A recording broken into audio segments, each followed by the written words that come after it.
JD.com sells more iPhones than Apple does inside China. And I went to the headquarters and they told me that when they launched the latest iPhone, how long do you think it took for that first iPhone to go inside somebody's hands after they ordered it?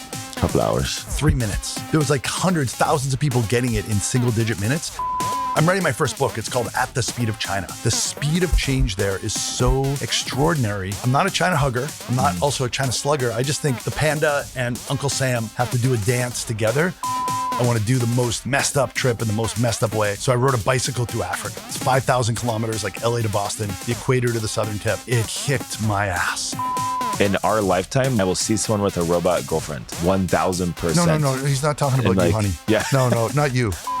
There's a certain level of pain and suffering. You have to be willing to endure and like eager even. Yeah, eager. Exactly. Like you like give me a big bowl of shit through all the companies. I mean, you're rainbows of glitter. Yeah, right? exactly. Like that's you have to be a shit eater as an entrepreneur, right? It's really true. You've reached Toby and Brent. We'll get back to you. Rich, thanks for coming on, man. You know, Toby and you just met. You and I have known each other for a very long time. Very happy to have you on the pod today. And man, you've had such an incredible life story, businesses, traveling, living in different countries. I don't know where to start, but I think the best place is just, man, how are you? How have you been? How am I? Wow. Like I am with the TB of TBV, ladies and gentlemen. Kaboom town. Amazing, right? You know what I was saying yesterday is like, I can see how we can, here we are in Dubai. Yeah. I can see how we can populate Mars. And this is all sand, right? It's like for millennia, it's sand. Mm-hmm. It's completely sand. And recently, just in this inflection point in human history, you read Mark Andreessen's Tech Optimist Manifesto. And he said that we have collectively as human beings taken sand and put it into these wafers and taught it to think. Like that's just happened. Like fucking sand can think.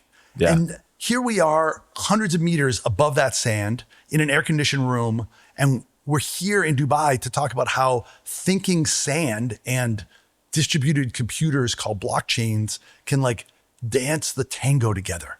Like, what a fucking time to be alive. It's just like, what? It's amazing. How am I? I'm fucking just grateful to be in the Frisbee dog park with all the other cool, like it's just amazing. Frisbee squirrel, awesome guys, right? So it's like, I love it. Are we going to go down the pyramid conspiracy rabbit hole? Because I mean, I'm also down to do that as well. Because I think it's in the desert, just crazy shit happens, and magic really happens. Yeah, in Dubai, to your point, is a place that from nothing to something in 20 years, and you're very experienced in like going to new emerging markets and seeing these like places grow and become kind of what they are today. I love to be in Frontier. You know, we saw each other last week in Malaysia, Forest City, just west of Singapore at the network school. You know, Balaji's incredibly ambitious and like almost like preposterously just, outsized ambition to go and like create this decentralized country, right? And I just love being in the frontier. And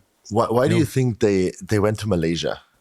Well, I mean, Balaji's originally from the States, moved his family to Singapore, and then that's a really close place by, just over the Tuas border crossing. And I think that the fundamental like underlying like economics, like Catan, that board game, you have these little, mitochondria, these engines of economic activity. Yeah. So you get distressed real estate, Starlink, ice bath, smoothie bar, gym, ka-ching, Bob's your uncle, right? And then you do the same thing in Japan. You do the same thing in Tuscany, right? There's so many places that are gutted by this declining birth rate that are just gorgeous, amazing villages. You get $20 million of the real estate for $2, $3, $4 million bucks.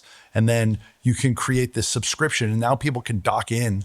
This is something that Brent saw, which was these digital nomads are like country music singers from the 50s. They're like on the road again, right? It seems sexy, but they're all like lonely and kind of disconnected. And like 7 weeks in, Buenos Aires, shit, I got to start all over again in Bali, right? But then they dock into this environment and it's all builders and all people with possibility and just, this dark talent, as Balaji calls it, right? Dark matter is the most ubiquitous thing in the multiverse, but you can't see it. And dark talent is all around. So it's kind of bringing all of that together. So I'm like super attracted to that, but I also spent 25 years in China, which is also, really frontier. I just love being no false modesty, like the dumbest guy in the room, and just be in the mix and just where all the shit is converging, and just kind of be there in that Petri dish and just kind of, swim around. I mean, I would love to, because you have kind of a similar, I mean, it looks very unorganized life, but if you then go back. And it is a very unorganized life. If you look back, the same thing for me. It was funny when I did all these things, and then eventually, like, when I did my MBA, like, people were sending out, like the university sends out your resume. And then people got back to me and they were like, I don't understand what you do. Totally the same thing happened to me. And I was just, what do you mean? And I was like, you worked with the government, and then like you've been in investment banking and startups, and now you're like, why were you in Cambodia and like China? I don't get it. Like, this is not a fit for us. And I was like, yeah, you're missing out. Right. But like at the same time, it's like you have made all these crazy experiences in all these different parts of the world, and they're all different, and you're always meeting new people, and you have to kind of like start from zero again. Right. You go to a different place. That's what you just mentioned. But I want to take a step back, because you've kind of done something similar, and you have crazy stories. Here's the thread that we have, like, you can go back, which is like, I teach a course on entrepreneurship at Peking University. And a lot of my students are asking me like, they're a little bit in transition. What am I doing? Follow your passion. And it's like, no, don't follow your passion. Follow your fascination. If you're fascinated with something and you're sort of compelled to learn more, then I think that's where it is like, ooh, this is fascinating. This is frontier. This is not easy. Let's go do that. And then every time you do that, you get to kind of compress, 18, 24, 36 months into a short period of time, because you're so off balance and your learning curve is so steep, and you get to be at a frontier of something that now you're moving way faster. It's almost like you got like this portal, and you just have to step through it into the future, right? And then you get to look back, kind of like, not putting me in the category of Steve Jobs, but maybe you, right? It's like he goes to India, and then he learns also like, calligraphy, and he brings all these, sort of interests and fascination and skills to bear with the iPhone. And it's a beautiful sort of, result, right? And I think that's kind of what you guys, have built now, right? You guys have like, really created this kind of, community and brand in this space that I think is really fascinating, but it's all built upon your unique superpowers and fascination, right? I mean, we're very interested in like the relationship part of what we're doing, because I mean, you know it, right? It's like a lot of time, all the founders and everything is like very, very transactional. Like they come to you, they say hi, and the first thing is they tell you what they do. And then somebody was so funny this week, was like, he told me all these things, and I was like, so how can you help me? And I was like, enough about me. Let's talk about myself. But yeah, so, and community, everybody talks about community. And what are communities made out of? Made out of people. And then what's this longest longitudinal study shown, like without any ambiguity, in Harvard for the last 90 years? The most important thing in the world is relationships, right? Anything else you're doing with like money or power or impact or any resources, it's all in service to building relationships. And people are like, oh, community. Up, token go down. Fuck you, community. I'm out of here, right? And they leave, right? It's like, what are you even saying, right? But relationships, those kind of like, people talk about digital primitives, but you're talking about like community primitives. It's like these relationships. So, and it takes time, right? And that's the main thing, because as it should. Startup comes to us and they're like, I want to build a community. I have 3 months to my TGE. And that's not the way this works. Like, it's not like we're building a community. I want to build a community. I'm only going to make it 93% bots. But I'll have a couple of real people sprinkling in. But like, yeah, and I think it really speaks to the industry as well, right? Because I came more from like the kind of Web2 VC world, very Silicon Valley based, and like people aren't traveling as much. It's very like central. It's very like inside the US, and like in Web3 and crypto in particular, you have to have a global presence. You can't just build a business in America or just in Asia or just in Europe. And that's what makes this industry unique, in that, you have this kind of circuit of like events that people go around. We've like built this community now. I've had 22,000 people come to our events, but ultimately it's about showing up and like having that staying power. And I think that a lot of people don't really understand that about this industry, that you can't just show up to one event or one conference and think you're going to build a community from day day one. And that's why for us, like where we've done almost 50 events down last year, you see who like keeps showing up and like who doesn't. And ultimately it's like, that's what kind of shows you like who's actually in this to build for the long term, or who's here with the delusions of 2020, 2021, where you can launch a token, do $1 billion, cash out and like peace out and live in one of these towers, right? Like that era has like, are you a mercenary or are you a Yeah. missionary? And you guys have this missionary zeal about that. And I love it. Right. But you also talked about the global side. And so I grew up in Boston, and my wicked hash Boston accent and I went to California, to USC in Los Angeles, and they had an exchange program with Cambridge University. So I studied there in '88 and I backpacked around, and like I got my first taste of like, oh, the world is a lot bigger and there's a lot to really see there. That was in Europe. That was in Europe in 1988, right? And I met this backpacker dude from Australia, and I was proud of myself. I'm on the road for 4 weeks, like I'm Indiana Jones or something. And he's like, me, mate, I don't know, 4.5 years. And I was like, what? How long have you been? I couldn't even process it. He was rounding, it was a rounding error. It was multiples of my time on the road. And he's like, yeah, mate, I just work and travel. And I was like, oh, like you're just broke and you just kind of lay the railroad tracks in front of you. That's fascinating. And I was like, but plane tickets are expensive. And he goes, well, no, mate, I've never been on a plane. I've done it all by sea or land. And he just blew my mind. Like he like unscrewed my skull and like a soldering iron to my brain. It changed the trajectory of my life. And I was like, wow. And he's like, yeah, there's only 4 trips, mate. There's just 4 trips. I'm doing 4 trips. I did Oz. That's the first one. I did Africa. That's the second one. Right now I'm on the third one, Asia to Europe. And I'm doing the last one in the next couple of years, North, South America. And he's like, when you do those 4 trips, then you can see and hear and feel. But most importantly, mate, you can smell it. You can smell the world. And I was like, son of a bitch, I want to smell the world. Yeah. Inner cookie monster say, me smell world, right? Me want. So I just was like, I graduated and I did the same thing. And I was just like, I just want to burn. I just want to go and like be in all these different places. So I was broke, I up to my neck in student loans, and I was like, let's go. And I just worked and traveled. I was a bartender in the Virgin Islands, a ski bum in Switzerland. I taught English in Prague after the Velvet Revolution. I was worked in a fishing village in Norway. I picked grapes in France. I worked at the BMW factory on the assembly line. I was also a Gerüstbauer, Getriebeanbauer, BMW Fabrik, and I just worked and traveled. And then I was like, I'm coming to Asia. I want to go to Asia. And I went from Switzerland. I hitchhiked to Prague, and then I took the train. Prague, Ukraine, Moscow, Siberia, Mongolia, the Beijing, Trans-Siberian, all the way to Hong Kong, right? And it was beautiful. Everything slowly transitions, people's faces, architecture, landscape, languages, food. It was just a great way to go. And then that was 93, and China was much closer to Mao than to now. But those railroad tracks, they changed the railroad tracks. It's actually a different gauge. So it's narrower tracks in Mongolia and wider in Beijing. So they actually jack up the whole train, and then they change the wheels and then roll over to China, and the dragon, Game of Thrones, just came and dug her talons into me in China. And then the dragon and I had 2 kids, and now we're divorced, but we're still friends. But it was, I just knew, like, I felt that China was the biggest story of our collective lives, the increase in GDP per capita, the rural to urban migration, just like so much going on there. So I was like, I got to come back. And I backpacked around more, and I got all the way to Bali, where I live now.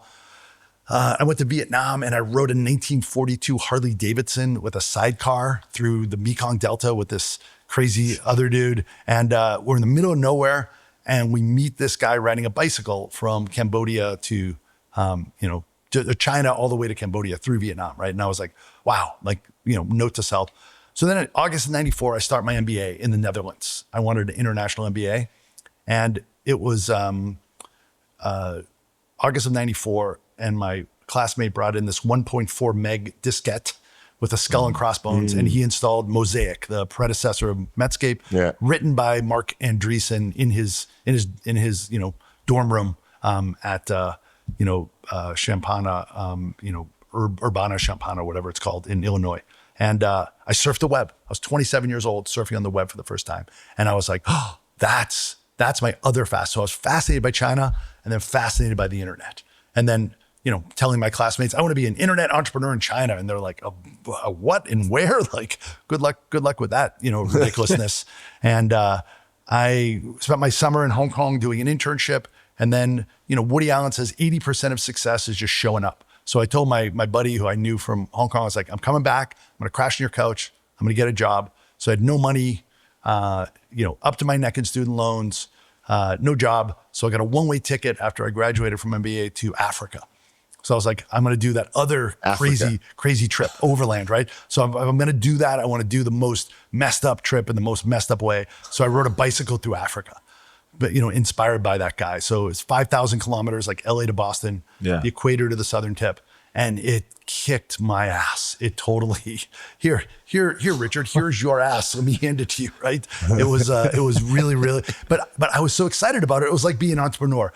This is going to be epic. It's going to be so amazing. I plan and everything. And then 3 days in, it's like cracked mirror in a guest house. And I'm like, whose idea was this anyway? You asshole. What are you doing? Right? But then I'd already decided, and there's like no going back. No going around. And, I often tell my students, like if this is the baseline of life, most of life is like, pretty close to, I got married, or, somebody died, or, whatever, but like with like travel, you can be like, all the time. All the time, right?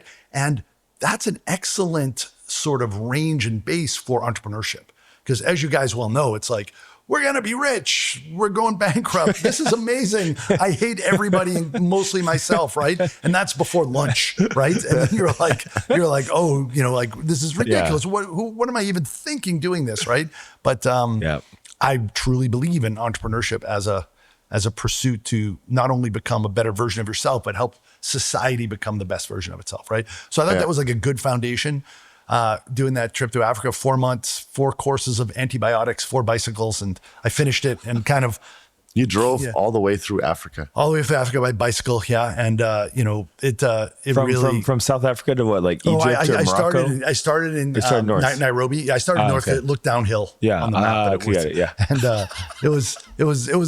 It was amazing. I got everything stolen a few weeks in. So then I rented a bike, and then somebody gave me their bike, and then I broke a bike, and I ended up finishing it on like a local bicycle. It was like a Pee Wee Herman 1950s bicycle with 1 gear. And I just made it all the way to the end. Right. Oh my God. And it just, this is one of the most difficult things. Any Africans listening, you're too damn friendly. You're too damn friendly. That was a problem. I'm stopping on the side of the road, holding a guy's hand, talking to him for 30 minutes in BBC English. And I'm like, buddy, you're awesome, but I got to go. This is like, I got to go to I already did this twice today already, right? I didn't bake that in, but it was a epic, crazy adventure. And then I showed up in Hong Kong in 96 to be an internet guy in China. And there's no internet in China. It was 0.0%. It was like 200,000 people, government, academic workers, no ISPs yet in the mainland. But Hong Kong with 6 million people had 1 million internet users. So I was like, let's go to Hong Kong. So I 96 to 2000, I'm in Hong Kong during Web 1. We didn't know it was Web 1. Just like they didn't know it was World War 1 yet. It was, and we said things like information superhighway and cyberspace, just like, it's going to be embarrassing. Did you say metaverse back in those days? I was like, we did. And then in 97, I met Yat. And we kind of like, came up together. We always stayed in touch. Yat CEO from Animoca Brands. And and during that time, I did 8 startups, 25 years in China, 4 in Hong Kong, the rest in Beijing and Shanghai. And I 3 companies as a exec, private companies that went public. And then I started 5 and exited 3 to publicly listed companies. And I just all in on like my whole social life, everything I did in industry groups, all about startups. Some people maybe have like a big table with a train set, or they're into golfing or making sourdough bread. For me, art of the start. Like I just can't get enough. I've probably been in 60, companies in the situation room as a angel board member, about 400 others as an advisor. And I'm a professor of entrepreneurship, whatever that means. And I just love it. And 5 years ago, went to Bali for Chinese New Year, got stranded. So now 6 years in Bali almost. And you got stranded in Bali? So my wife went there for sabbatical. Yeah. I had sold a company, so I didn't have the proper permit to live in China. Just only I was doing like a transitional business visa. Went to Bali and I surprised her. Surprise! And then 6 days later, surprise! Everything shut down. So we could have gone back to North America. She's Canadian, I'm American, but we had all this, life. Like we built a courtyard home in Beijing, and I'm a professor there, and business is there, and but we decided like we're gonna stay in Bali, and we did, and it was ridiculously magic. It was Island of the Gods. Great place to be, the Island of the Gods. Very open air, just and it's even great. After COVID, we love it. Well, it's so interesting. You're talking about your travel journey and entrepreneurship journey, and I think Toby. I mean, I thought I traveled a lot, and then I met Toby, and I was like, wow, I've like basically never traveled. But like like you said, like you still like love traveling, like love living abroad, like love building companies, and like the staying power of the ups and downs, right? Because like most people, they like, oh man, you've been traveling for a year, it sounds exhausting, yes, right? But you like. Decades later, are just like fired up about I it. spent And same with 27 weeks on the road last year, but here's the beautiful hack. This is gonna be you. In like my 20, wife and daughter. My wife and daughter came with me. We did a month in India. We went to Oman. We came here for Tokyo last year. Last week. Right. It's amazing, right? Oh man, Oman, right? And like my 9-year-old daughter, we do AI tutoring. We do some homeschooling. She's in a school in Bali. She's there 75, 80% of the time. But come on, she's 9 years old. And she's got like, if she goes to college and takes a gap year and maybe travels for a year after that, that's 14 years into the future that she's going to be getting into the workforce. If there is a workforce, like 14 years from now, like all bets are off, 7 years from now. Right? They'll be flying taxis around here, just like taking you from your, what a crazy, amazing inflection point to be alive. And we think the biggest gift we can give to her is take her to the network school.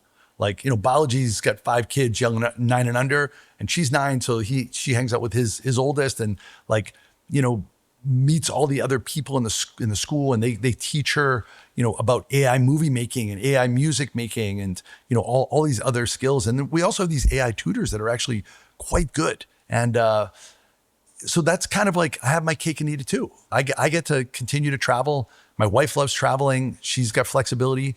This is what I want to do. We have the base in Bali, right? So it's like, I think post-COVID, it released a lot of people from their kind of like tether. COVID was a game changer for that. It opened people's mind of like working remote, traveling remote. The only thing in which our U.S. government didn't have to tax us. If you live outside the U.S. for more than like a certain period of time, it's like, hey, can you at least like lower our tax rate to like a certain amount? That's a challenge indeed. Yes, Trump, if you're listening. Yes.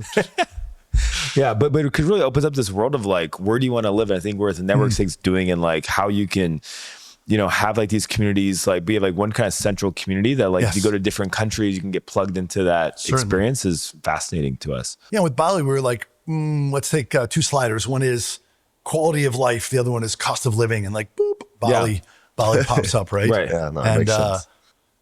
But actually Bali's not that great, so don't move there, okay, guys? Yeah, it's horrible. Don't ever. Horrible place. Yeah. But I want to quickly talk a little bit more about the whole China thing, right? Because I was also in China, but I was there from 2016 until basically before COVID. That was a good run. That was a good era. And I fucking loved it. Yeah, right? It was it was an energy thing. Yeah. There were like people, and there's this fucking moving, and everybody Dynamism, was trying opportunity, to figure out this optimism, Chinese market, and everybody couldn't figure out the Chinese market. But then like you started to learn speaking Mandarin, and like things get a lot easier. And then like just like the nightlife and like how everything put together, and like the railroads that you could just go anywhere in like 3 hours. You were in Beijing, Shanghai, 2.5 hours done. It was like a whole thing. So I can only imagine when you got there, was it 1997 or something like that? First got there in 93. And then I moved there in 99. I kind of toggled between 99. Hong Kong. And it was still, oftentimes I'm writing my first book. It's called At the Speed of China, like at the speed of light. Right. And the thesis, 4 years outside of China is a year inside China. Yeah. But back then it was like China was in the past, and I would go on a business trip to Stockholm or to Tokyo, and I'd be like, I'm going to the future, right? And then around the mid zips, I was like, oh, China's kind of like caught up to the present day in many, many ways. DD and a lot of like other services. And then in the last decade that I was there, I'm like, oh, China's in the future, and everybody, I feel like I'm going in reverse. Yeah. Like, China's not the biggest country in the world anymore. It's India in terms of population, but you could argue it's the oldest. They invented paper money. And then sometime around the time that you got there, paper money pretty much disappeared. Like, I never had a you would UN. think digital money that would start here in Dubai, or I don't know, Singapore, like some small city state. Nope. The biggest, oldest country that actually invented paper money got rid of it. Like it almost was like within a year or two, it was gone. And like 5 to 10 times the entire GDP was flowing through mobile payments. And that's just like one example. Think about it from that perspective. I flew from Germany to Sichuan, Chengdu, right? And I arrived, and then I wanted to buy a snack, and then I got to the ATM at the airport, and I put a little money out, and I exchanged euros to yuan.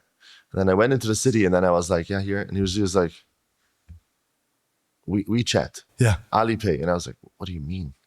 Right? And I was like, I have money. And I was like, no, I don't want your dirty we paper don't money. take cash. And I was like, wow. And then people understand. And you understand what you can do with these apps. Yeah. Right? You can buy a movie ticket. You can buy a train ticket. The most spoiled consumers in the world. It's like, you can do anything. So let me give you a couple examples. One is that like JD.com sells more iPhones than Apple does inside China. And I went to their headquarters, and they told me that when they launched the latest iPhone, how long do you think it took for that, first iPhone to go inside somebody's hands after they ordered it? A couple hours. 3 minutes.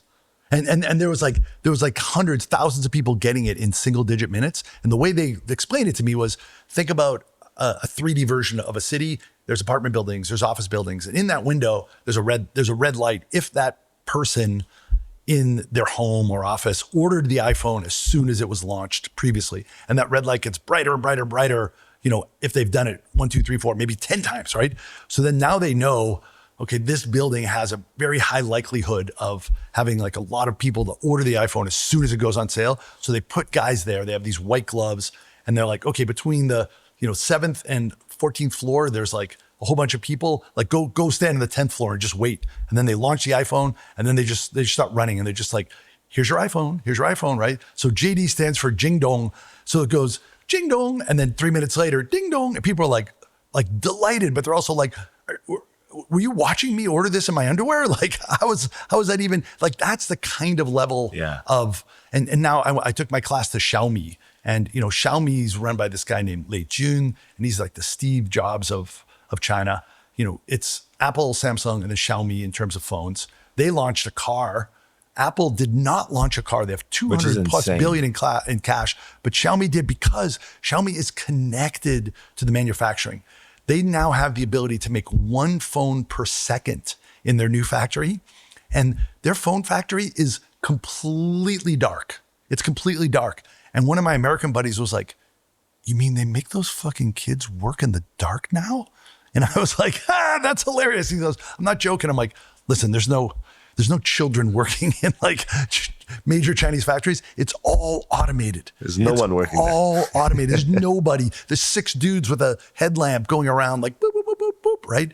And like, will China get old before it gets rich, or will it get automated before it gets old? So what's happening right now with robotics, with automation, with AI, with the EVs, like the speed of change. I'm away for China for 2 years with COVID.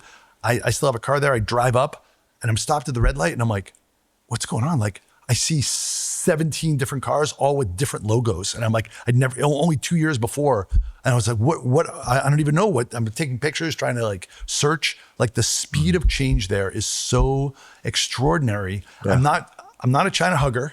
I'm not also a China slugger. I just think the panda and Uncle Sam have to do a dance together. Yeah. People have to be aware of what's going on.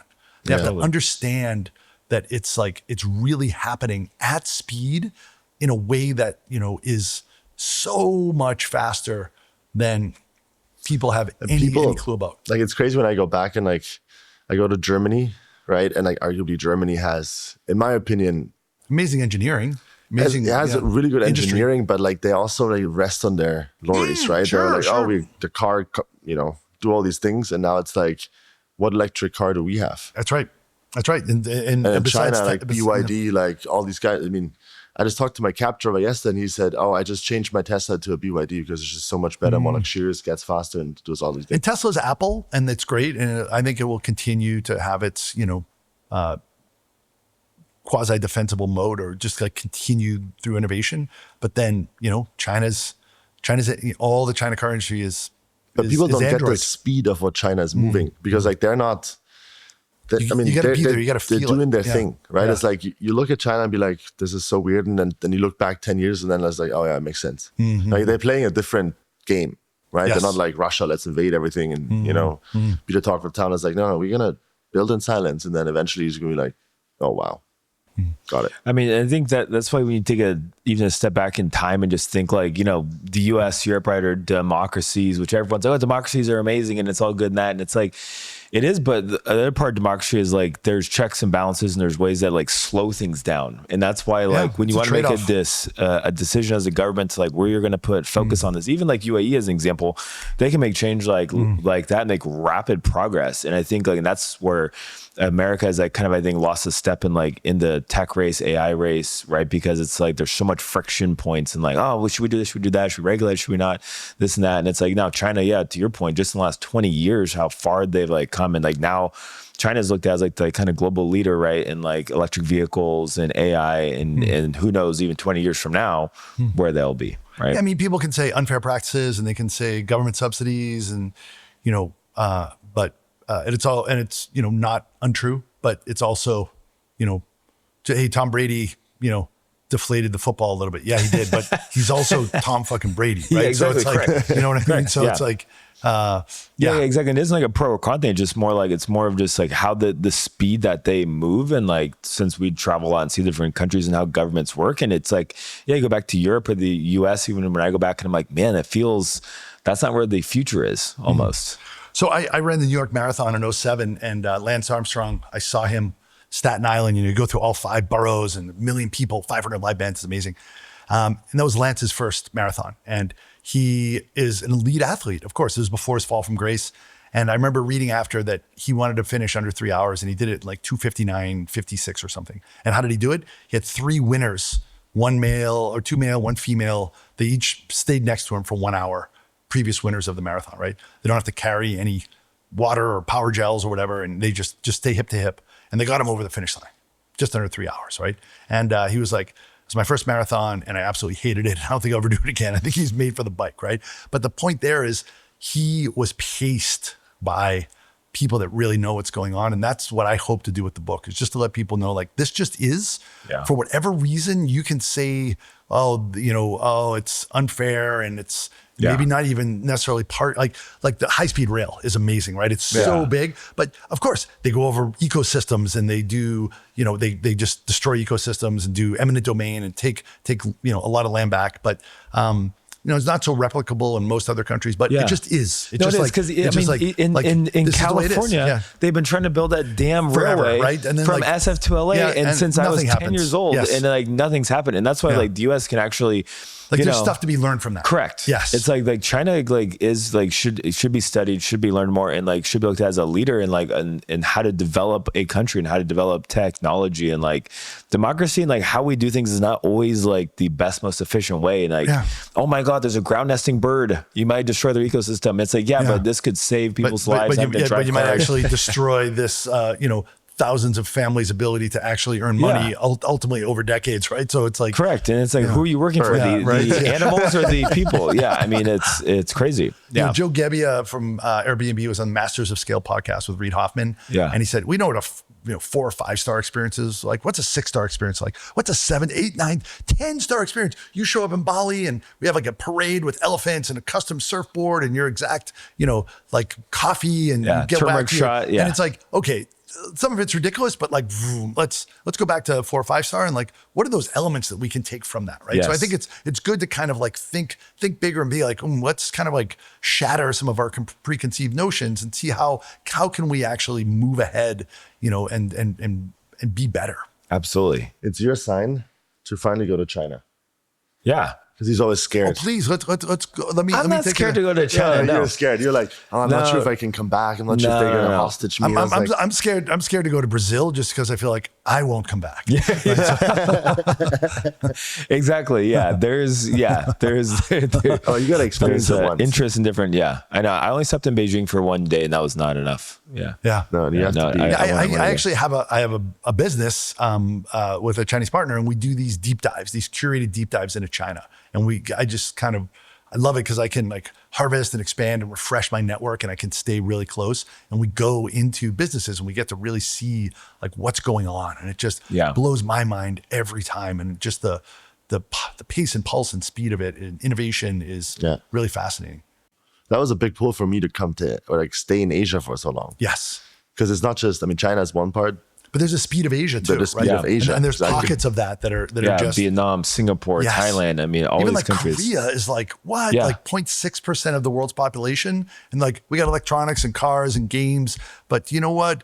We want number one show on Netflix. Boom. We want the Oscar. Boom. We want number one band in the world, right? It's just like there's all these like incredible things that are happening. Like the world's becoming more decentralized in a way. And it's not just blockchain. It's really what a time, like really what a time to be alive. Like at this specific inflection point of human history is like just to be an optimist. I think pessimists get to be right, but like optimists, I think really get to win over time. And I want to go through life as an optimist. And I think it's kind of like, there's a lot of like reasons to be so, right? Louis C.K., the comedian, he says, everything's awesome.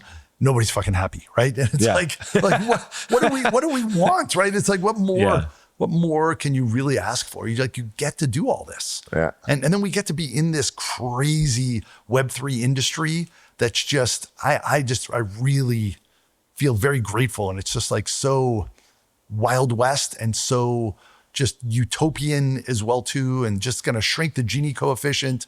And there's a lot of like scams and rugs and terrible things, but there's a lot of like, once it actually gets less wobbly and really matures, it's going to be, we're going to look back and go, how did we ever do things different without being rewarded for our time and attention? And but it's like Web3 gets a lot of bad rap because it's directly attacking like the traditional banking TradFi system, right? And internet too, right? Yeah, correct. Yeah. And we had at our event yesterday, the head of investments at Franklin Templeton come on, and it's like, DeFi is going to eat TradFi, and like either you're getting on board with that or like not. And so it's very antagonistic with like governments and big banks obviously control a lot of money. Except for here, the government here, I've been super impressed at how much they've embraced. But because correct. And that's this part of the world is the countries are run like a company. Yes. And that what makes a very big, Singapore is similar, right? Yes. But I mean, like just how this place changes. And China kind of is too, right? China has this kind of like KPIs and like, they're really also what's like best for your people, right? And like not other interests. And you guys can take a lot of notes. I mean, it's just look at this. Come on. This building like 20, 30 years. Like this is insane. Like when I was born, there was, I think, 10,000 people that lived here or something. It was like, it was just like, I think, back in the Fisher village. Yeah. It was just pretty uninhabitable. It was like kind of like Omani Desert, right? It's just like, There's literally no tribes. Incredible, right? No, just in the last 30 years, even I've been coming back here for the last almost 4 years now. And just in 4 years, what UAE is I think a lot of parallels between China, like kind of like that optimism, possibility, dynamism, growth. I was in Riyadh last year. It's amazing what $1 trillion will do for a company, for a country, right? Like it's like the infrastructure they're building there, and Neom put $50 million into Animoca. It's just like, and KSA, Kingdom of Saudi Arabia, was like inaccessible before, and now it's like I have like 5 VC buddies that have apartments there. It's like what kind of what happened? The simulation got like really, really crazy awesome all of a sudden. Well, it's especially right now, especially in the US with how the, immigration issue, like, and how like contentious that can be. And then it's like in other countries, it's like, no, we like want people to come here. We're open for tax business. Breaks. We want to, we want to incentivize people to move here. And I listened to a podcast on my last Emirates flight, and there was the chief operating officer of the Emirates airport, right? And he was like, why are your immigration officers not wearing uniforms? And he was like, that's a great question. That was His Highness who said, if people enter our country and they see people in uniform that don't feel comfortable. So we let them wear our traditional clothes to first get them in touch with our culture. But second of all, to make them feel welcome, that it doesn't feel like they're under surveillance or under attack. Amazing. So I'm a dual citizenship with Ireland and the US. And I go back to Europe and you're just like Schengen, just like, come on in, right? And then America, I have to like get in line to be like, can I come back into the country? And then I feel like guilty. If I go to the US, I feel like half in jail. I'm American. I feel like the same way. I didn't even do anything. But I just feel so uncomfortable. No, I don't know. Like, do you have drugs? Is that a quick trick? Like he's asking like, did you get up to any trouble over there? And I was like, no, I didn't. Maybe a little. I don't know. Shit, right? Can I come back in? Where? Yeah. No, it's bad. No, I know it's crazy. Well, but no, even the airports in the US. I mean, it's LAX. I mean, anyone that lives in LAX, SF is actually not that bad, but New York is a dumpster fire. I mean, that's what I mean. Like I think like 2 point, like your book that will come out about just like I think there's a lot of things that America can learn from other parts of the world. And SF I think now is like coming back a bit. They've cleaned up the city a lot, and SF is kind of like the startup hub of the world. And like, do you kind of see that? Like where do you feel is like now the kind of startup hub in like Asia? Like how do you kind of see that now? Because you're obsessed with entrepreneurship, starting companies, working with entrepreneurs. Like where do you feel is like I think COVID kind of moved a lot of people away from Silicon Valley, and like where do you feel is like the hub? Is it the same that kind of Balaji is trying to build? Is it in Singapore? Is it in Hong Kong? Is it in China? Like where do you? So I think it's become a lot more distributed. I think this is a hub here, right? Abu Dhabi, Dubai is like really interesting. You know, of course, Lisbon's become a mini hub. Even like Bali, a little bit in a way, right? It was really almost all Beijing and San Francisco. Like the vast majority of unicorns just came out of those two hubs, right? Beijing is really the Silicon Valley of China, and Silicon Valley, of course, huge contribution there. But now, you do see a lot more decentralization there in the space. But I think the big change is the Orange Man and Orange Coin, and that New York City right now has become this very, very important hub because of course, this is the tokenized version of the internet. So it's really less about media and, of course, tech is important, but the financial aspect is really interesting. And now I think New York has sort of become gutted in a way because of COVID with some other businesses. So now I see for multiple reasons why New York City has become so important. And it's much closer to fly from Berlin or Paris into New York than it is to go to San Francisco. And then it's just this kind of virtuous cycle. So I think New York's going to be an increasing hub. And of course, we're pooping on Uncle Sam a little bit, right? But like team red, white, and blue, right? And like, democracy is the worst form of government, except for all other forms of government in some ways, right? So it's like, so I think there still is, Balaji from Network School, he's like, it's going to be China and then the internet. It's not China and US. It's China is like, Apple, like full stack, like proprietary, all locked in. And then the internet is ROW, rest of world, and that's Android. And you're going to cobble together all these different things. He doesn't even say China, US. And I don't know, we'll see, maybe, indeed, I really think writ large, it's China, US, AI. Like that triumvirate, like that's what's going to inform things, 2030, 35, 2040, like, 5, 15 years from now, it's a pretty unrecognized. I think it's unrecognizable in many ways, right? The iPhone came out 18 years ago, and before and after iPhone, like a pretty big change, right? Like that whole smartphone revolution changed a lot of things, but you could kind of like teleport somebody from 07 to now, and like after a few days, they'd be already like doom scrolling and addicted to their phone, and it would be okay, right?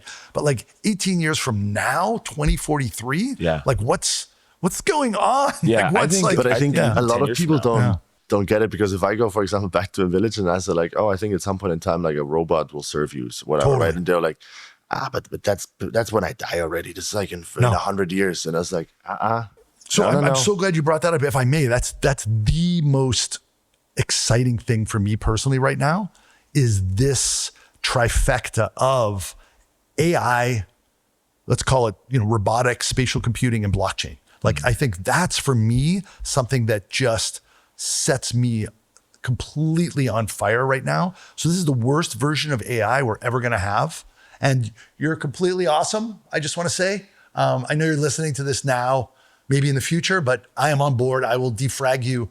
I will oil you, adjust you. Some of these people may or not be on board. I am here, right? And those assholes that push you over in the YouTube videos, like you should get those guys first, right? Yeah. But I'm here for you. Yeah, okay? Terminator. Dude, I'm did I not just kidding. say that out loud? Yeah. I don't know. No, it's, I mean, literally, I mean, I rewatched Terminator on the plane, and I'm like, we're not far from that. Not at all. Not at all. Even Right? close. So here's the thing is that like, so AI is amazing. Yeah. It's Turing test. Can you tell if it's a human or not?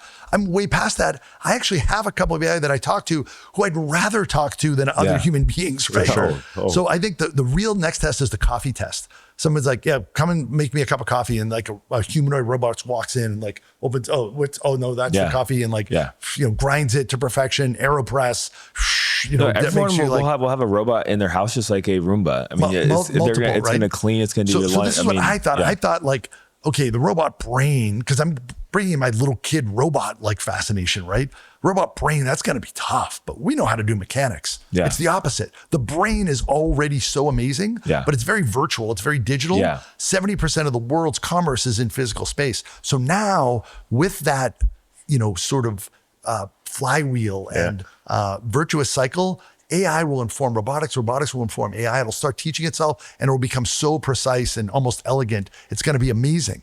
So things will be rolling and walking and flying like in the most amazing way. Yeah. These autonomous units are going to be like so much more advanced in 3, 5, 10 years. They're going to be everywhere, but they're going to need some kind of like currency, or they're going to need a system, and that's blockchain. Yeah. I need to go into here and get internal maps.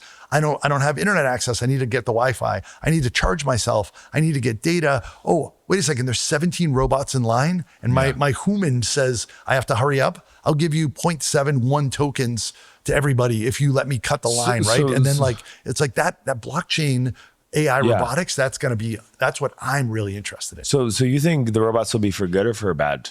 Absolutely for good. They're going to serve us, and then we're going to go. I'm a strong techno optimist. Yeah. Right? And I even think, declining birth rates. Why couldn't you just AI have robot girlfriends? Why couldn't you have? I'm bullish on that. I would invest in a company that does that for sure. Maybe AI robot girlfriends. Betting on men loneliness. I mean, that is money in the bank. I mean, billion unicorn. Did you say loneliness or horniness? I think both. If you get both of those things, I mean, whatever to bet on those two things. I mean, the internet was basically made because, right? It's already happening to an extent in It Japan. totally is. Yeah. It totally is. Yes, right? But then what if you could just, so you have a girlfriend, but then if you're able to make children, but that child has a robot, it's not so fantastical, but that robot is there to protect and teach, sports and, music and other things in a customized way, and entertain and feed and whatever else, right? And then I have that in Bali. Like I grew up lower middle class, but we have 7 staff in Bali, right? 4 full-time, 3 part-time. Our life unfolds in front of us. And it's really fucking good, right? And like I was a waiter. I got paid to serve other people. Yeah. I pay other people to take care of our environment. And I can be a much better parent. I'm much more present because I can do self-care and I don't have to do all the repetitive stuff. And then when I dock in with my daughter, I'm there, right? Mm-hmm. So like I think a lot of parenting, it's like cost and time, and then that could be reduced, and you could have many, many more people, a trillion people across the multiverse. I also agree, but I also think that with the kind of population, and that's what I think on the immigration issue of like a lot of countries like want people to come because of the declining birth rates and fertility rates, that will be a big problem in the next 100 years. And I think in our lifetime, I will be at a dinner somewhere and I will see someone with a robot girlfriend. Yeah. 1,000%. No. He's not talking about you, honey. Yeah. No, not you. No, I'm not breaking up with you. Okay. I love you. What? I'm sorry. Did you say something? Yeah. And that's why you think it's funny that I was at this conference and I couldn't call you? Is that what you're saying? I was at the conference. Sorry. Correct. I mean, that's what's going to happen. And I forget what the movie is. I think it's when like Mars attacks. It's too accurate. Yeah, that's too accurate. That's to a T. What's going to happen? I think it's the movie Mars Attacks, where the aliens dressed up as like humans. And then like the guy tries to kiss the girl and she like bites his lip because she's a alien, right? And I'm like, that will be literally a robot. And so like to me, I'm just fascinated by the next like 20 years of like the robots, AI, crypto. You pay tokens to, I mean, like totally. Like, I mean, like to me, it's like it's not far fetched. That's what I'm saying. People need to understand. You will be at a dinner and you will see a guy come with his robot girlfriend with a wig on, but and it'll be like normal. I think you wouldn't realize that this is a robot. Also true, yeah. Like That's what I mean, yeah. Because like there'll be like the fake skin. There'll be, I mean, like it's gonna be wild, and like everyone will have a robot in their house. I want a robot in my house. I'm like, I want a robot, if yes, like please. yeah, if like Elon's like with like right? with like Neuralink, they'll put a chip in, and you just like tell like you wake up and like in your brain like, yeah, I want a coffee ready, and like I would do my laundry, and you say that all from your brain to your robot, and it does that. I mean, like, why would you not want that? I would totally want that. Like chip me. Chip me up. Yeah, let's go. Yeah, I already signed up for the waiting list. I'll be in this building where like someone in China knows exactly in the floor 13, there's Toby wanting a robot. So when he comes out, he's like, here you go. Yeah, 100%. Yeah, do we all go like Ready Player One virtual? Maybe part of that. And also, or do we go Westworld? I think Westworld's kind of awesome, right? Where you're just like, I like meat space, right? Yeah. And you know, I think it'll be a combination of both, and then there'll be some sort of augmented reality in between, and like, bring it on. It's all, you know. Yeah, it's all because we're gonna have to adapt, because like the AI and robot piece, like you can't be the boomer of like, oh, it's not gonna be real and like robots aren't gonna help us. It's like either you're gonna get on board with that, or you're checking out. Yeah, or it's gonna be, it'd be like, I'm not involved. I'm not on the internet. You know, it's like. Okay, good luck. Sure. Yes. Yeah, you could live your life not being on the internet, but like, so like that's to me like where I'm very fascinated by, and I and this will be a hard reality for a lot of people that will come so fast. I mean, there's still people in my village that like, I don't know, I don't trust the credit cards. Because like if I tap it, like where? Or my mom's like at the remote what I mean? control. Yeah. She's like, I don't want to set the curtains on fire. I'm like, it's not a phaser, Mom. It's yeah. Whereas like your kids are taking AI classes, and like I mean, just like the next generation. So screen time. Here's the screen time. Yeah. If you're creating, then unlimited, right? If you're consuming, then it's restricted, right? So that's actually a cool way you're making to, movies, you're making music, you're you're learning, right? We don't consider that necessarily consuming. Then go ahead, right? Or you're talking to ChatGPT or Grok about something, then like sure, that as long as you're being curious and like doing stuff, then go ahead, right? Yeah, if you're doom scrolling on TikTok or Netflix, that's like, right. Yeah. we gotta shorten that. What do you think that this does to social media? Like, do you see, especially with like kids, do you see more kids like spending more time with like ChatGPT and Grok versus like being on TikTok or like other social platforms? Well, I wish I could really speak credibly about that. I'm not really sure what other parents are doing necessarily around that, right? I'm just saying, even with like your children, like, do you see like, is there like such a fascination with these things that like my young daughter, it pulls from social media? My young daughter, yes, and like my sons are in college right now, right? University of Hawaii, Trinity College, Dublin, and it's like it's still in this weird, awkward thing where it's like AI is like not necessarily fully encouraged by these institutions, right? No, really, they banned it. Yeah. It's like matter of fact, and like one of my sons, that's kind of crazy. His friend got busted for plagiarizing using Chat GPT. Yeah. But what happened was he wrote it and put it in Chat GPT to be able to refine it. Yeah. And then they did a search and then found it in Chat GPT. So they were like, Chat GPT gave it to you. And he's like, he had to show them like, no. I uploaded it. I gave it to Chat GPT. And then they're like, he's plagiarizing from me, right? Just like, are you a robot? Fuck you, you're a robot. I'm like, what are you asking me if I'm like a robot, right? But you know what the craziest thing to me is? Wild. It's like, I have a small cousin, and she's graduating now from high school, I think it's called in English. And their approach is like, oh, if you use ChatGPT, you're gonna like all the stuff you do in school is basically irrelevant, right? Because like it's like, tell me the history from this, right? And they'll be like, this fucking retarded question. Like I can do. No one's even gonna ask me this, and if I have, but like then what they do is like instead of changing the system, because now it's like, why am I still learning when the pyramids were established? Yeah, right. It's completely irrelevant. Like I'll just find it. Totally. But then instead of saying like, let's change our whole system to make people learn what's actually relevant, there's like, no, let's just ban ChatGPT, right? So they cannot ask it when the pyramid was established. You actually have to read it in a book and go to the library. That's what happens. To that point, it's like teaching, right? It's like you can learn everything on ChatGPT. And that's why it kind of, in my mind, it's almost like the Matrix. When he's like, I want to be fluent in the language, boom. I want guns training, boom. And just like it's downloaded. And I'm like, Kung Fu. At some point, I hope, it's like, I want to learn about the whole history. Rust. Yeah. Right.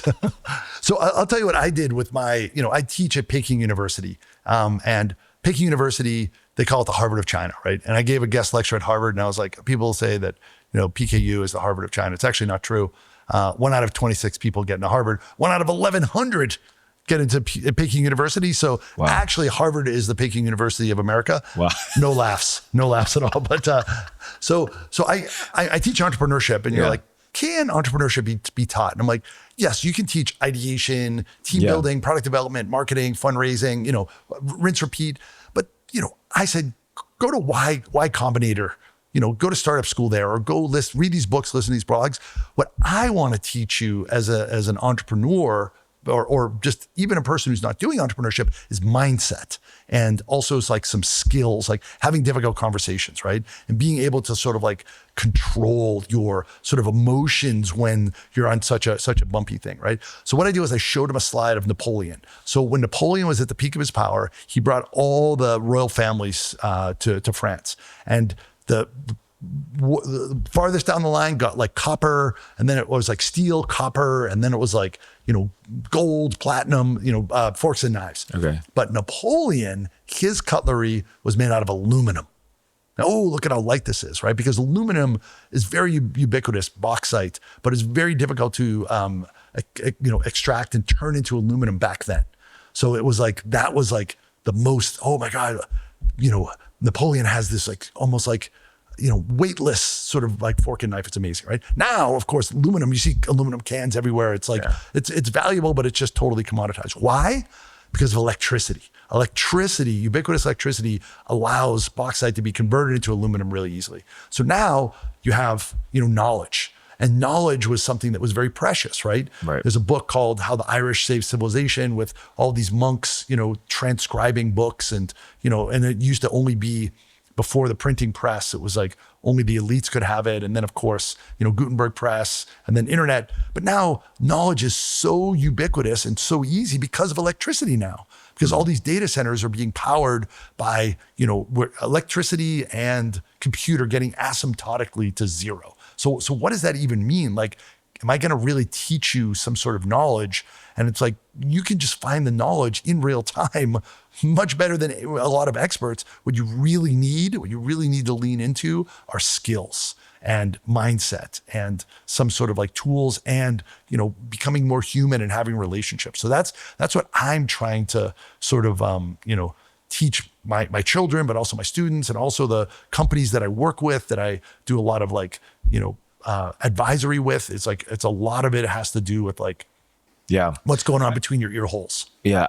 I don't know how you would measure it, but there's a certain level of pain and suffering.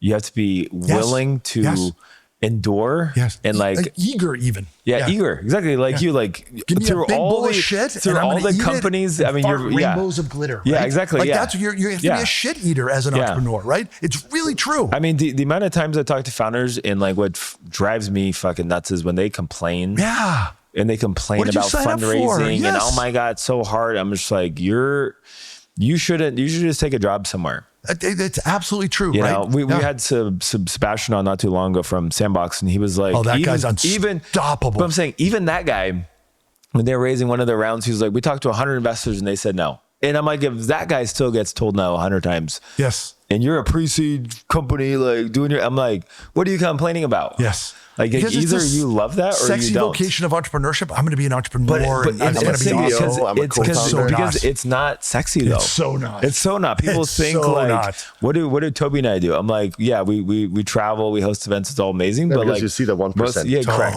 Yeah. Yes. It's just pain and suffering. I'm like, I don't know how you teach that. Maybe you know, I don't know. So here's one thing that I talk about is stoicism, right? With like, as I'm sure you're familiar, right? Some of your listeners is like, so little is in your control. Like I don't control my kids. I can, even though they're younger, I don't control my wife. I don't control my friends, especially my employees, wives. right? Especially wives, right? Definitely don't control competitors or market or anything. Like what's in your control? Like almost nothing except for two things. The only two things that are in your control are, to wit, your reaction and your action. That's it. Yeah. Your effort and your attitude. You control those 1,000%. And I find that incredibly liberating. Yeah. So if something happens to you, then, oh my God, this happened. It's like, yeah, shit's supposed to happen to you, like, because you don't control it and it's just going to happen. Yeah. And to moan and groan or complain, like it just, like we talked about Tom Brady, he's like, next play, what's the next play? Yeah. So you have 100% agency on how you react to it, which I think is very, very, very underrated and important, because a lot of times, you guys have an amazing complementary relationship, but a lot of founders blow up because they can't react very well. Mm-hmm. And then you have 100% control over how you intend to act from there. Yeah. And then, so you think about that. Is this something that's in my control? As in, can I react favorably to it? Can I act on it? Yeah. No. Then forget about it, right? Mm-hmm. Like, try to influence, try to, have through your actions, but is this, something that I can? Okay, good. So therefore, if you can only control your action and reaction, then you have to go back to like first principles. Then what are you doing to give yourself the very best chance to react and act well? Yeah. And that goes back to fundamentals of sleep and nutrition and exercise and time with good people and meditating and journaling. So you can show up and be the very best version of yourself to have the best action and reaction. And then everything else you sort of outsource or delegate or put a product or process or people, in charge of that, and just keep firing yourself until then you find your zone of genius. And then you're like, how can I show up and be the best version of myself? And like, there's a huge liberation in that, I think, right? No, it totally is. But, and this is a crazy idea. I don't have kids yet, but something I want to do, and like I think at some point be like an accelerator. I think there's two things as a kid you have to do, which is like the anti-ChatGPT thing, which is you need to door knock. Yes. And you need to do cold calling. Boom, I literally won't even, I want to have the actually. Can I fist bump you here? Yeah. Because that's pain and suffering. It doesn't matter where your family came from, how much money you have, what school you went to. This is just straight up pain and suffering. And can you deal with rejection? And that's what I'm saying a lot of companies can't. For a German English speaker is like, I actually knock on the door. You go to someone's door, you go, hi, Mr. Miss Smith. I'm, Brent, and I saw your roof looks a little old. Have you had your roof redone recently? Oh, okay. Can I shovel your snow? Yeah. Can I shovel your snow? I knocked on. I sold cable TV subscriptions. That was my first job. Exactly. And I'm going to double click on that. But you go first. You go. Tell me. No, because like as like a kid, I would with my friend, we would door knock and pull weeds from people's yards, beautiful. And they would pay us like a nickel like per like weed we'd pull. We had a lemonade stand. We sat in the corner for hours to like sell cars going by. I mean, like, these are just like, I mean, it sounds so simple like as like a child, but like too many kids don't have enough failure and rejection and like how to deal with that. And so now it's like, okay, you get rejected, like whatever. And what happens when you get rejected? Nothing. Nothing happens. Like literally zero happens. And people have so much resistance and they have such big stories in their head. Yeah. And they won't even try to do it. They're gonna, and then they realize, nothing happens, right? So I had this professor at USC. He was similar to me in that he wasn't a PhD. He was like a practicing academic, like a clinical professor. And he taught sales. Yeah. And I love selling. And he said 50% of Fortune 500 CEOs started in sales. This is in the 80s, so it's probably not the same. But he's like, I implore you, I even dare you to get a job doing door-to-door sales. So I intentionally did that where you're doing a combination of cold calling and door knocking, selling cable TV subscriptions. And I crushed it because it was like, it's just a numbers game, right? Yeah. Because the whole thing, he's like, oh, you got rejected, good. Because you need to get rejected, 174 times before you get a sale. So now you're one closer, right? Mm-hmm. And he taught me this whole thing about moving the paper clips. You get 200 paper clips. And then every time you make a phone call, you move the paper clip over to the other magnetic thing, and you just want to clear that out every day, and then tomorrow you move it back, and you just keep doing it. And all you're doing is just playing the paperclip game, right? So it was like, so that really taught me a great foundation. And I think you're right that, I was in Utah last last year at Park City, and there's like a crazy, amazing entrepreneur hub in Utah because all these Mormons have to go out and do their mission, door knocking. and they're like 18 years old, and they showed up to my house when I was a kid, and they have suits, people and they really give them like a lot of shit. Yeah, a lot of shit. Like people I remember knocking on doors, and they're like, yeah. "We're Christians inside here." I'm like, "So am I. Let us speak of Christ and cable, and like let me in, right?" And but yeah, like that's some thick skin right there. But then and you're doing it in a different language in a different country, and wild. like it's like your first thing, and like you're titanium after that. Yeah, there's nothing that can hurt you. Yeah, and most people the default setting for startups is failure. And along the way, it's odds of success are very low. It's a pretty rocky, shitty road. But other than that, Mrs. Lincoln, how did you enjoy the play? Yeah. Right. But here's the thing: most people fail. How do most startups fail? Yeah. People say, "Oh, it's founders or run out of money or don't have product market fit." No, most startups fail before they even start because people talk themselves out of that shit. Yeah. They're just like, "I can't do it. Oh, yeah. I'm afraid. What are other people going to think?" And a lot of it is what other people are going to think. You know what other people are going to think? Yeah. They're going to think about themselves because they don't give a fuck about you. Nobody cares. Nobody cares. Everybody's thinking about Malkovich, Rich Robinson. Yeah. Something happened to somebody else. I'm like, whatever, Rich Robinson, right? And you're like, what's Rich Robinson thinking about me? I'm not. Well, unless I know you well and you're not doing okay, I want to help you, right? Yeah. But I'm definitely not judging We're you. all too busy. That's what I'm saying. You get rejected from a cold call. You go and say hi to a girl. I mean, it's like these are things like where like if someone has not done this in their lifetime, you have to do it forever. But I'm saying for 6 months, 3 months at least. And then you're like, you have some skin to like I'm free game. of it. Because when anyone complains, and I hear this often with founders, like it just immediately I'm like, you've never had a job like that, and I immediately don't want to invest in your company. Yes. It's a signal. Just forget it. It's a very strong signal. Because and that's why when we do events, we hear a lot of chatter. And I tell founders this, if I hear that, forget it. Yes. Forget it. I will never invest in anything you do. Like, forget it. Just that. And that's what people message. are like, Beautiful message. Diligence and get it. I'm like, no, I don't give a shit about any of that. I give a shit about, because you're going to come to a point in your company where it's like, do I have to take money out of my savings to cover payroll to extend this or not? Absolutely. And like, you're basically not in your, correct. Every entrepreneur's done that. And it's like, you're not going to do that if you don't have real belief in what you're doing. And like, you are down for the pain and suffering. Yes. And that's what I'm saying. Like, it's like, how do you teach pain and suffering?